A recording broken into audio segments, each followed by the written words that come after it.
A LZR11, o Fundo de Renda Imobiliária Híbrida da Aliança Trust. Vamos ler o relatório de janeiro de 2025. O relatório que foi publicado agora no dia 18 de fevereiro. O fundo, pessoal, que também divulgou recentemente aí algumas transações com a aquisição de 2 lojas. E vamos ver qual é o estágio atual do fundo, né? Em relação à alavancagem, em relação às obrigações do fundo. E este será o tema do nosso vídeo de hoje. Tá aí, pessoal, o fundo que tem um patrimônio líquido de 1,2 bi, cota patrimonial a R$ 103,59, tem aqui taxas de administração e de gestão, 154 mil cotistas. No dia que eu gravo aqui com vocês, pessoal, o ALZR fechou aí no mercado secundário, cotado a R$ 96,60, fazendo um P sobre VP 0,93, uma variação negativa aí nos últimos 12 meses de 10,48%, né? O ALZR também sofreu, pessoal, lá no mercado secundário, chegando lá a R$ 108,74 em maio de 2024, mas desde então ele decresceu, chegando aí em dezembro a R$ 92,14, deu uma leve recuperada, mas ainda não consegue passar aí, quebrar a resistência dos R$ 100, né? Permanecendo aí na casa dos R$ 96,60.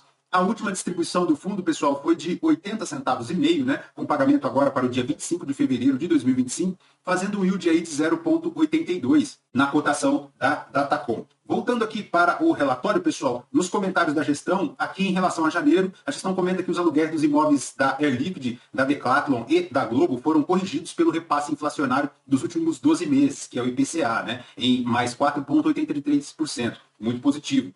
Esses ativos juntos representam, segundo a gestão aí, 11% da receita gerada com aluguéis do ALZR, o que é um patamar considerável, né? As operações, pessoal, atenção aqui, hein? O fundo anunciou no dia 20 de janeiro de 2025 a assinatura dos compromissos definitivos para a aquisição das SPS detentoras dos direitos sobre 2 lojas de varejo locadas lá ao Grupo Açaí, uma localizada no estado do Rio de Janeiro e a outra na cidade do Guarujá, pelo valor total aí de 212 milhões. Sendo que 72 milhões e 200 referentes lá à loja do Rio de Janeiro e 140 milhões e 400 referente à loja do Guarujá.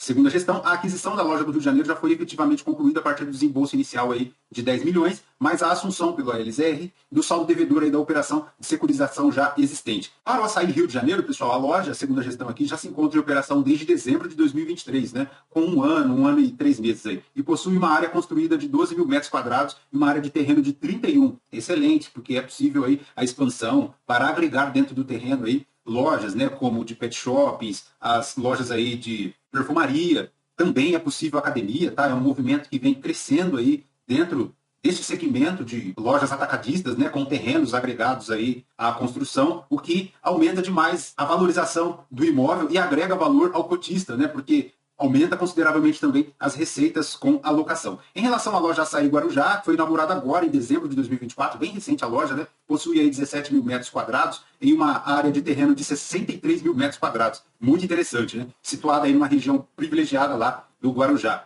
Os imóveis, pessoal, 100% locados aí com contratos atípicos ao Açaí, com duração mínima aí de 20 anos. O aluguel mensal lá da Rio de Janeiro é de 556 mil, um cap rate aí de 9,2, e da loja Guarujá aí de 1 milhão e 100, um cap rate aí de 9,1, e ambos possuirão aí a atualização anual pelo IPCA. Segundo a gestão aqui, considerando as securitizações assumidas pelo fundo de aproximadamente 62 milhões para as lojas Açaí e 121 milhões aí para a loja Guarujá, o ALZR utilizará inicialmente cerca de 28 milhões de seu caixa na aquisição desses ativos, resultando aí no primeiro ano em um cash on yield de aproximadamente 18,6% ao ano para a loja da Açaí e 18,1% para a loja do Açaí Guarujá. Com essa transação, a gestão ressalta aqui que representa um aumento aí de 1 centavo por cota por mês com a aquisição da loja Açaí Rio de Janeiro e um adicional de 4 centavos por cota mês após a conclusão da aquisição da loja Açaí Guarujá, em substituição aí ao valor aproximado de 2 centavos por cota correspondente ao equity aplicado em fundos de liquidez. O que é muito bom, né? Vamos ver como o fundo operacionalizará este incremento nas receitas imobiliárias, né? Vamos ver se já aí ao longo do primeiro semestre de 2025 ele já consegue esse incremento. Eu acredito que não, particularmente acredito que não, tá? Porque o fundo ele tem algumas alavancagens, algumas obrigações, então essa é a dor e a responsabilidade de se crescer um fundo a qualquer custo, né? Essas alavancagens acabam atravancando aí a distribuição de dividendos, veremos mais adiante. Tá aqui, pessoal, as lojas, né? Em relação à loja Açaí e também à loja do Guarujá, loja grande, um terreno grande, é possível as expansões. Vamos ver se o fundo consegue fazer o desenvolvimento dessas lojas, né? Elas já estão prontas, mas o desenvolvimento aí de lojas agregadas dentro do terreno, de repente acrescentar ali um pet shop, uma academia, são lojas um pouco maiores, né?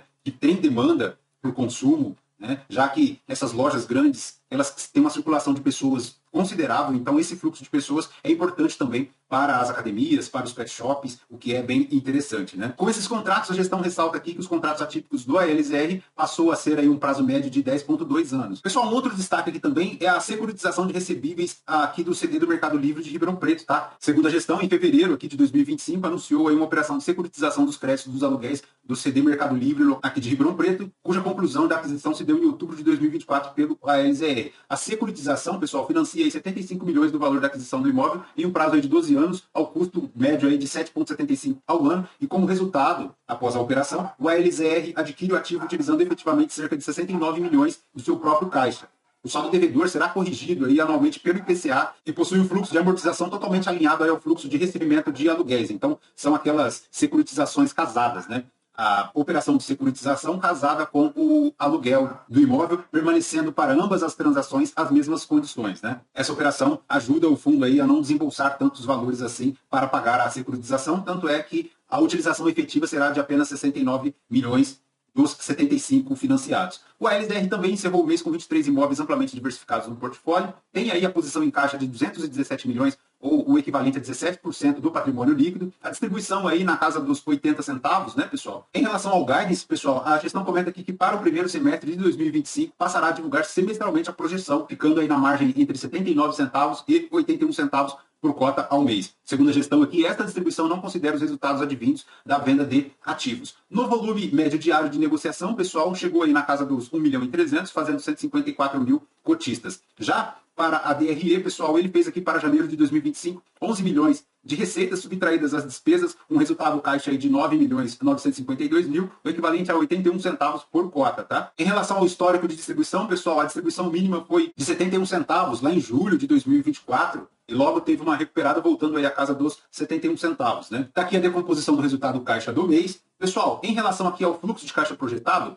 atenção, hein? A gestão comenta alguns destaques aqui. Para a Decathlon Morumbi, o fundo já pagou aí 44 milhões e possui a obrigação de pagamento de mais uma parcela, no valor inicial aí de 24 milhões, corrigida pelo IPCA, e devida em até 12 meses após a aprovação pela Prefeitura do projeto de expansão do estabelecimento. Também, pessoal, em relação aos centros de diagnósticos Ana Rosa e Morumbi, em São Paulo, o valor de 15 milhões já foi pago aí pelo fundo a título de sinal, na conclusão da transação. Mas, segundo a gestão, aí, possui a obrigação de pagamento de mais 3 parcelas semestrais, fixas e reajustáveis aí no valor de 15 milhões cada. Em relação ao CD aqui do Mercado Livre, em Ribeirão Preto, o ALZR comenta aqui que poderá desembolsar o valor de 5 milhões após 6 meses do pagamento da parcela final. Parcela esta que já foi paga em outubro de 2024. Desde que cumpridas aí as obrigações do vendedor. Por fim, pessoal, as duas lojas do Açaí têm aí para o Rio de Janeiro valor fixo de até 10 milhões a ser pago em novembro de 2025. Em relação à loja Açaí Guarujá, pessoal, um pagamento de aproximadamente 18 milhões será pago na data do fechamento, além de um valor fixo de 21 milhões a ser pago em fevereiro de 2026. Para as parcelas a receber, tem o imóvel IPG, cujo valor total de venda foi de 19 milhões e meio. O fundo já recebeu 2 e deve receber ainda 3 em uma única parcela agora no mês 7 de 2025 e 14 milhões em 24 parcelas mensais de 604 mil reais. Este é aquele imóvel que estava vago há tempos e o fundo conseguiu aí se desfazer dele, né? Em relação ao imóvel da Aptiv, pessoal, o fundo já recebeu 5 milhões lá do GGRC11 e também tem 38 milhões e meio de cotas integralizadas, tá? Já foram devidamente aí integradas ao patrimônio do ALZR e contribui aí para a distribuição de rendimentos aos cotistas, né? No vídeo em relação ao GGRC, comentávamos que esta operação era muito positiva para o GGRC, mas nem tanto assim para o cotista do ALZR, porque ele está recebendo em cotas. E a cota do GGRC11 no mercado secundário, ela está bastante descontada, né? Então, se de repente o fundo tiver aqui, o ALZR tiver alguma emergência e precisasse desfazer dessas cotas, ele poderia vender, mas com certeza marcaria aí um prejuízo. Em relação a esse contrato ainda, pessoal, a gestão comenta aqui que adicionalmente 4 milhões serão pagos no dia 5/7 de 2025, corrigidos aí pelo IPCA, e o fundo poderá receber ainda como complemento o valor de até 1 milhão. Este complemento também comentamos no vídeo do GGRC. Por fim, pessoal, em relação aos CRIs, atenção, hein? O fundo aí tem um total de compromissos na casa dos 505 milhões. Então, é importante considerar toda esta obrigação aqui do fundo em relação aos CRIs, tá? Tem um fluxo de amortização aí para frente bastante considerável e esta alavancagem aqui poderá influenciar na distribuição de dividendos. Por isso que no início do vídeo eu comentei que aquela receita recebida lá das locações para as lojas Açaí não produzirão tantos efeitos assim na distribuição de rendimentos por cota, porque o fundo tem aí esse montante de alavancagem para ser amortizada até lá entre o período de 2028 e 2041, né, pessoal? A gestão comenta aqui que a posição de caixa disponibilizado aí do ALZR cobre mais 2 anos de obrigações futuras previstas, com amortizações dos CRIs e compras parceladas de ativos, né? O fundo tem aí 217 milhões, mas tem aí um cronograma para cobrir ao longo desses próximos 2 anos. O caixa cobre aqui os próximos 2 anos, segundo a gestão, sim, tá? Mas lá entre 2031 e 2041, o fundo tem aqui esse montante de 290 milhões para cobrir. Então é importantíssimo o cotista ficar de olho nesse patamar de alavancagem que segue alto, tá, pessoal? Nos indicadores de estrutura de capital, pessoal, o fundo tem aqui um patrimônio líquido de 1,2 bi, mas por obrigações de crise ele tem 409 milhões para saldar e também por aquisição de imóveis aqui um patamar aí de 131 milhões, tá? Para saldar, sendo que a relação de obrigações futuras pelo patrimônio líquido está aí na ordem de 42,7%, e na relação de obrigações futuras pelo ativo do fundo está na ordem aí de 34%. Então é um patamar de alavancagem considerável, então importantíssimo o cotista ficar de olho, né? Tá aí, pessoal, em relação aos contratos, aquilo que já sabemos, diversos inquilinos, bem diversificado, né? Em relação à evolução do número de cotistas, chegando lá a 154 mil. Em relação à rentabilidade, o fundo conseguindo descolar um pouquinho aqui do IFIX e do CDI, o que é muito bom, né? Fazendo um delta aqui de mais 38 pontos. Em relação à liquidez, já comentamos. Por fim, pessoal, a gestão ressalta aqui que o fundo ele se encontra zerado, tá? De vacância tanto física quanto financeira. Então, é uma notícia positiva. Perfeito, pessoal? Aqui, segue aqui a informação, vacância financeira zerada e vacância física também da ABL do fundo zerada. Perfeito, pessoal? De ALZR é basicamente isso. Vamos continuar aí acompanhando o fundo, principalmente em relação à alavancagem, tá? Que será determinante para o patamar de distribuição. Atualmente, o ALZR11 tem feito aí o yield de 0,8. Antes dessa queda, o yield dele era de 0,65. Abriu aí uma oportunidade para aqueles que gostam do fundo, mas há um risco aí, pessoal. Atenção, hein? Há um risco de diminuição das distribuições. Então, é importantíssimo ficar de olho, né? A alavancagem influenciando aí a distribuição do fundo. Perfeito, pessoal? Lembrando que este vídeo não é uma recomendação de compra ou de venda de nenhum dos ativos mencionados. Aos novos inscritos, bem-vindos. Muito obrigado por isso também, você que nos acompanha. Se você ainda não é nosso inscrito, considere se inscrever, deixe seu like, seu joinha, porque tudo isso nos fortalece aqui na produção de conteúdos para a nossa comunidade de investimentos no YouTube. Perfeito? Por hoje, de ALZR11 é basicamente isso. Voltamos no próximo vídeo. Fraterno abraço a todos. Tchau, tchau.